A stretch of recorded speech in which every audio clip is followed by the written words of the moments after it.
semuanya, sekarang kami sedang berada di salah satu tempat bersejarah di Jakarta dalam rangka Napak Tilas Kemerdekaan.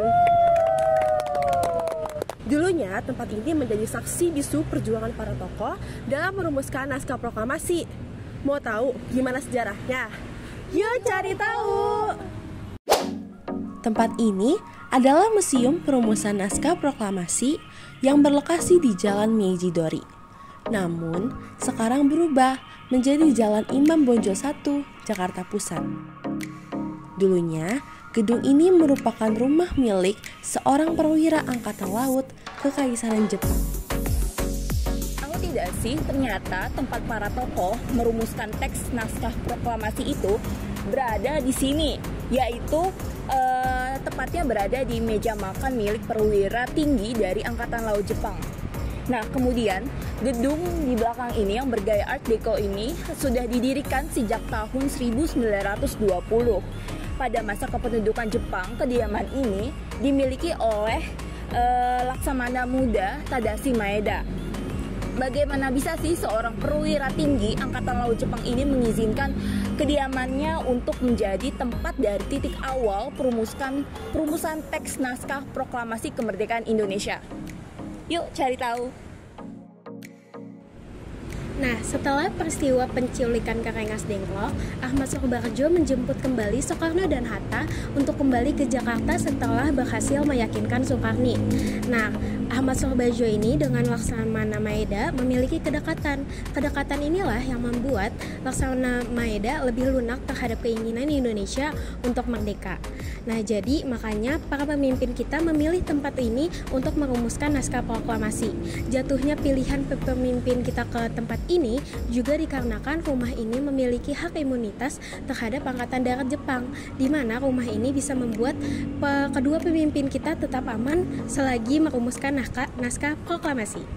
Tapi sebelum teks proklamasi ini dirumuskan, ada kejadian yang cukup dramatis nih. Soekarno dan Hatta itu sempat menemui Mayor Jenderal Otoshi Nishimura untuk meminta izin segera dilaksanakannya proklamasi. Tapi kalian tahu apa yang terjadi?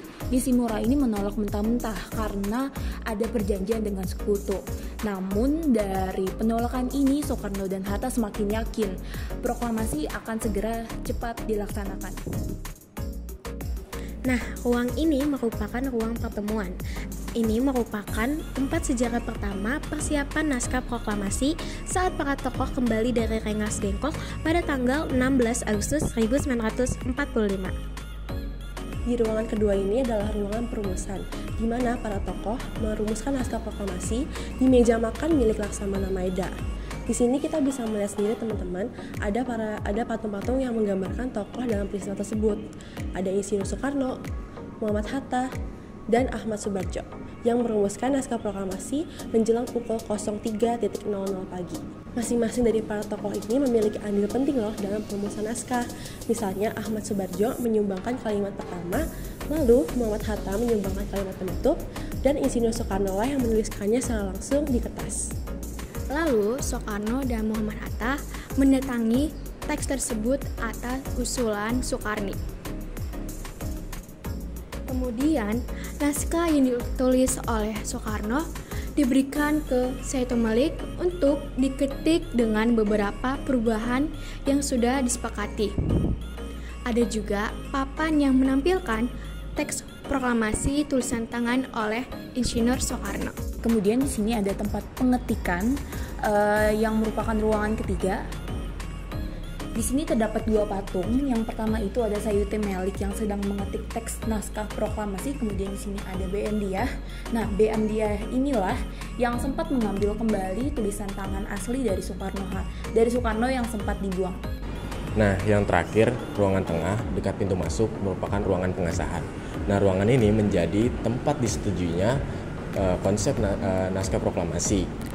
Nah, selain itu juga sebagai tempat disahkannya naskah yang ditandatangani oleh Insinyur Soekarno dan Muhammad Hatta. Nah, kita lanjut ke sana. Di piano inilah Insinyur Soekarno dan Muhammad Hatta menandatangani naskah proklamasi sebagai wakil bangsa Indonesia. Tahu gak sih? Ada informasi menarik. Ternyata ada bunker rahasia di Museum Perumusan Naskah Proklamasi. Dulunya bunker ini digunakan untuk berlindung dari kondisi gawat darurat dan berhubungan dengan jalan tanah bawah untuk melarikan diri. Namun, ketika Indonesia dijajah oleh Jepang, bunker ini digunakan oleh Laksamana Maeda untuk menyimpan barang-barang berharganya, seperti dokumen penting kenegaraan saat menjabat kepala penghubung Angkatan Laut dan Angkatan Darat Jepang. Wow, luar biasa banget ya perjalanan kemerdekaan kita. Semua dari bermula rumah ini. Dari perumusan, pengetikan, sampai pengesahan teks proklamasi yang jadi tonggak sejarah Indonesia.